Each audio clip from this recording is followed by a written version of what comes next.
going on, everybody? Justin here, and in this video we're going to be doing a quick look at my, let's see, it's going to be October TBR. Last month, the month of September, was just a complete fail for me, like reading-wise.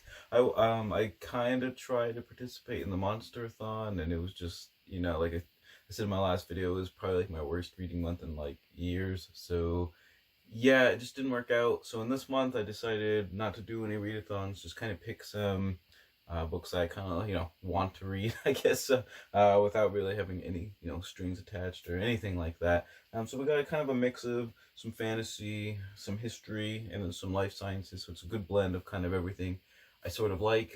Also, I'm hoping it'll, I'll feel pretty good at the end of the month because I'll have a lot more titles actually finished, because I think like 3 or 4 of them are ones I started in September but just didn't finish, even though I kind of wanted to. I just, like I said, I just really wasn't reading. So a bunch of them, are about a third of the way done. So maybe I'll be able to finish them up here in October. So yeah, let's just get started in no particular order. Just kind of threw them in a pile here. We're going to go with The Broken Sword by Paul Anderson. And this is a book, obviously like a vintage fantasy book, that my friend Tim, if you guys have been following the channel, you've probably seen him a couple times.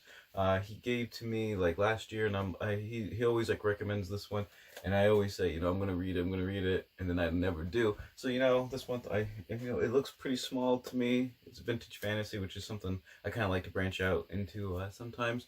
So I'm gonna go ahead and give Paul Anderson a try with The Broken Sword. Actually, I think I might have read one other Paul Anderson work, and it was one of he also wrote Conan stories after Robbie Howard died and stuff. I think I read one of his Conan stories before. But anyways, obviously this is its own thing. It's sort of from what I understand from Tim, it's kind of vintage fantasy, or it's kind of historical, because England is kind of the main setting, but it's there's all the fae and stuff with giants and elves and dwarves and everything. So it's got a ton of Norse mythology thrown in there too, because there's Odin and Thor and stuff, I guess, and then also Celtic stuff the Tuatha De Danann. So yeah, it's gonna be just a whole mix of everything around the North Sea, I guess. But like I said, it just sounds kind of interesting. And if you enjoy vintage fantasy, I just figured might as well give that one a shot. In a completely different vein, I'm going to go with The Whiskys of Scotland, Encounters of a Connoisseur by Michael Jackson. And yeah, not the singer Michael Jackson. But this is one I pretty recently picked up there's kind of a used thrift book-ish store kind of nearby now. And apparently someone dropped off a bunch of books on beer and whiskeys, because there was a giant pile there. I think there's 7 or 8 different kind of titles on sort of those topics, and I ended up taking home 4 of them. But this one looks really interesting because it's got tons of really good photographs, and the photographs are by Harry Corey Wright. Obviously in Scotland and stuff. I just love some of these photos and everything. But from what I understand, it's kind of a little bit about the the whiskey and the distilleries, but also a lot of the book is sort of little essay travelogue type things between the author and the photographer, just kind of riding around Scotland and hanging out and just enjoying kind of the atmosphere of Scotland while they taste whiskeys and everything. So it just sounded really cool. Thought it was a good blend of 2 really cool topics, obviously being Scotch and kind of a travelogue. So it just sounded really cool. And obviously the photography definitely doesn't hurt anything either. So I'm going with The Whiskys of Scotland. Alright, for another one, here's one that I started in September, kind of for the Monster-a-thon, that I didn't finish. It's The Dark Powers of Tolkien by David Day.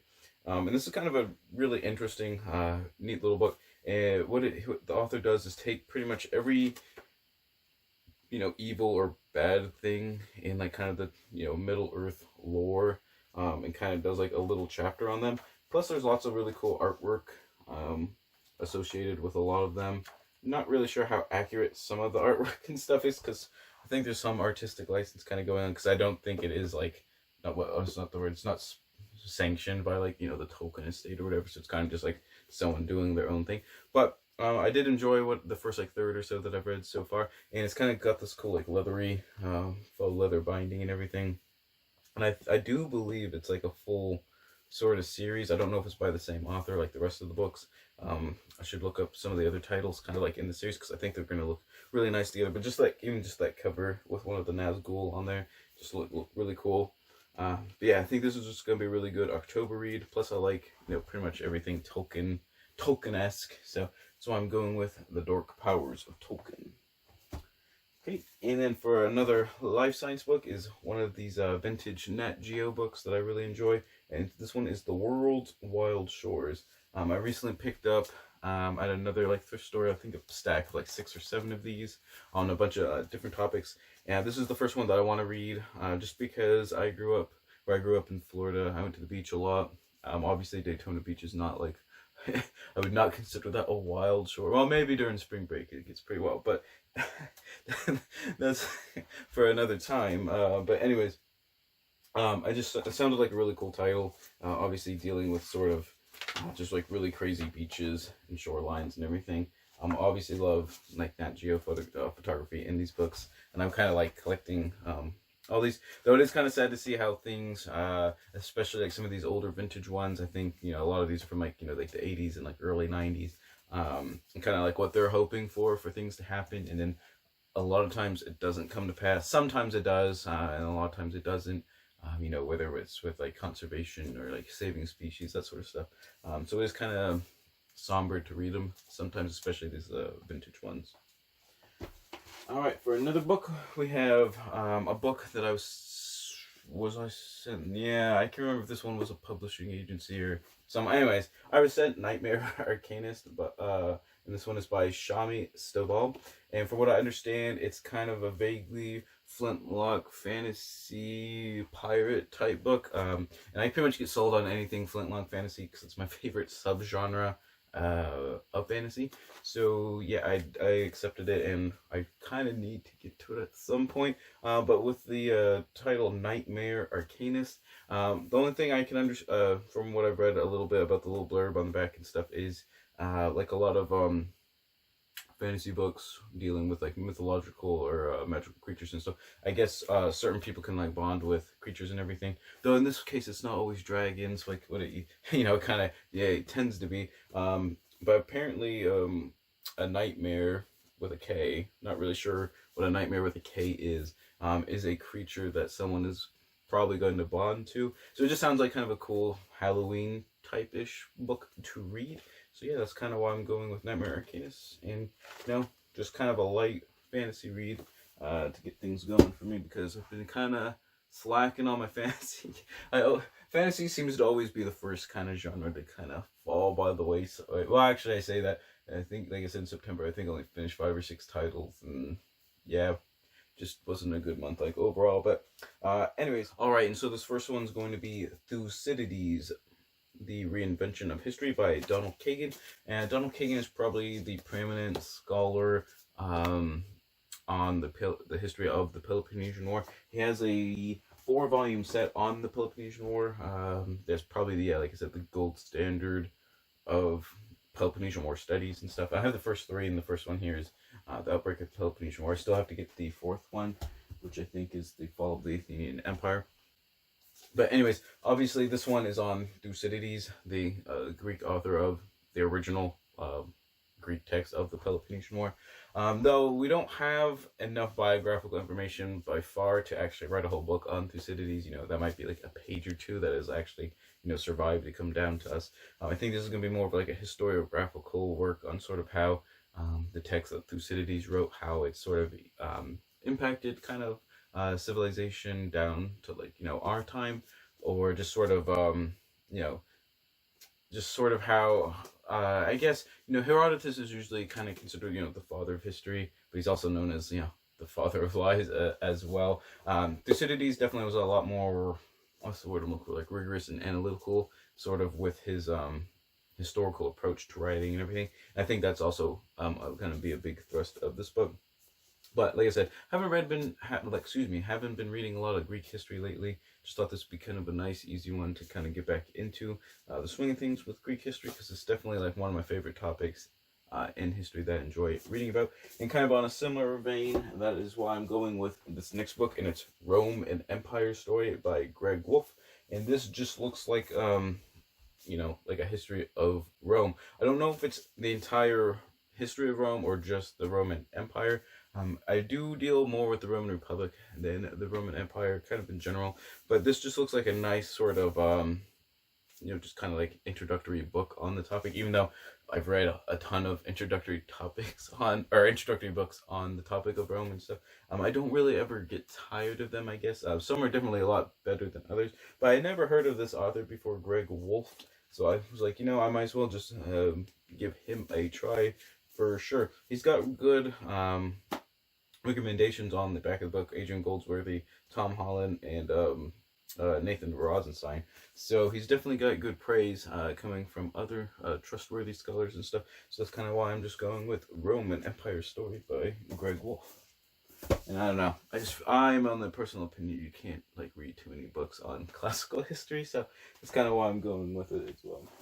All right, for another book, it's kind of going in my adventure exploration genre that I kind of like reading. I don't know if that's not really a genre. I just kind of like make that up, but I don't really know what to call those kind of books. If you've been following my channel, you kind of know what I'm talking about. I've kind of talked about it before, but anyways, this month I'm going with Greenpeace Captain: My Adventures in Protecting the Future of Our Planet by Peter Wilcox. And Peter Wilcox is the captain of the Rainbow Warrior, which is obviously the flagship of Greenpeace. And I think what this book is mostly sort of a memoir dealing with like little vignettes and stuff of kind of the crazy shenanigans that the author has gotten into in his service with Greenpeace. Like most notably, I've read about kind of this big to do where Greenpeace sort of invaded the Soviet Union during kind of an anti-whaling campaign in the 80s at some point, where they they entered like Soviet waters and disembarked at one point and stuff, which is technically like obviously super like illegal, and you could be like almost like counted as like a spy or like an insurgent or something. But anyways, I remember like reading about how it was kind of a big to do kind of in the international Cold War scene and everything. But I thought it'd be kind of interesting to see like kind of all the trouble they get into, in the sense that Greenpeace is kind of known for their like really like ahimsa approach, of like nonviolence, not doing like property damage, not like actually like physically harming anyone or anything really. So I thought it might be kind of cool just to see kind of all the trouble they get into without doing that stuff either. It's more just like like peaceful protest type stuff, but still doing illegal things. So I thought it'd be kind of cool just to sort of read about all the kind of stuff that this author has been in his service as a Greenpeace captain for like 20 years or whatever. So there's that one. Let's see, we got for another fantasy book, one that I also started last month but didn't finish, didn't even, like I said, I don't even think I made it to it. I think I read like 2 or 3 chapters. But anyways, it's the 5th book in Glenn Cook's Chronicles of the Black Company, which is Dreams of Steel. What I do like about this one so far is it's actually from the lady's perspective. So actually, I'm not sure how I'm going to feel about it, because I do love Croker and his kind of, his just dry, sarcastic wit and humor. Do really enjoy that, but it's going to be interesting, just like I said, reading it from the lady's perspective, as she is also maybe not as, not as dry and humorous, I guess, but she's also pretty like, she's powerful and biting, I guess. Powerful and biting, yeah, that it probably didn't come across like as good as it did in my head, but but anyways, it's the 5th book in the Chronicles of the Black Company. I really enjoyed this series. This is like Grimdark before Grimdark was a thing, for sure. And I love how each book usually has another like little cast of prominent side characters, and the plot of each one is very unique and different. It's not like the same story being told over and over, as like kind of like chapters and just like one big thing. Like each one is very distinct and has a whole different feel, different plot, different setting and everything. So do really enjoy the Chronicles of the Black Company. So I'm definitely looking forward to getting through the 5th book, Dreams of Steel. And lastly, one other thing that I want to finish this month is one of the great courses, and I'm trying to do at least like one a month. And since I did a Greek history and a Roman history book selection, figured I'd go with a medieval history course, being Middle Ages being the other kind of like topic I really enjoy reading about, or I guess listening to in this case. And this one is The Early Middle Ages by Professor Philip Daylater. I don't know, I think it's Daylater or Daylater, something like that. Anyways, I hope I got that one right, because I'm going to feel really dumb if it's not. But anyways, obviously this one is dealing with, you know, the early Middle Ages. So roughly, I'm probably going to estimate the fall of the Roman Empire, the late Roman Empire, down to probably either the time of Charlemagne or about 1000 is usually the cutoff for, the early Middle Ages, though obviously that's a very kind of subjective and interpretive sort of time scale that people can put on it. But this is actually one of my favorite topics kind of in history's late antiquity, which would kind of fall usually at the beginning portion of this time period, basically from the fall of the Roman Empire and kind of the rise of the medieval states. That's just a very unique kind of really just culture change going on in Western civilization and everything. Lots of stuff happening, between Byzantium, like the Germanic and barbarian kingdoms and empires and stuff kind of going on. Plus like the rise of Islam in the Middle East and North Africa, in Spain, as well as like in Al-Andalus. So yeah, it's just kind of a cool time period going on. It'd be cool to kind of do a kind of a deeper dive onto that sort of topic and time period. So yeah, there's that great course, and those are the 10 books and courses and things that I kind of want to finish, hopefully in the month of October, do a little bit better than I did September for sure. Tell me what you guys think of these selections, and also tell me what the book you're most excited for reading this month in October. If you have like a really cool kind of spooky Halloween read or something, leave a comment down below so I can definitely go check them out. Also, just a plug, I started like Instagram, all that good stuff. I have an Etsy shop. You guys probably all know that. Whatever, links down below. Don't forget to comment, like, subscribe, all that jazz, and just always remember, whatever you're doing, like, I'm so out of practice. How did I even use it? Was it whatever you're reading? Always remember, read victoriously. I don't know. I gotta come up with something a little bit better. But whatever you're doing this month, always remember, read victoriously.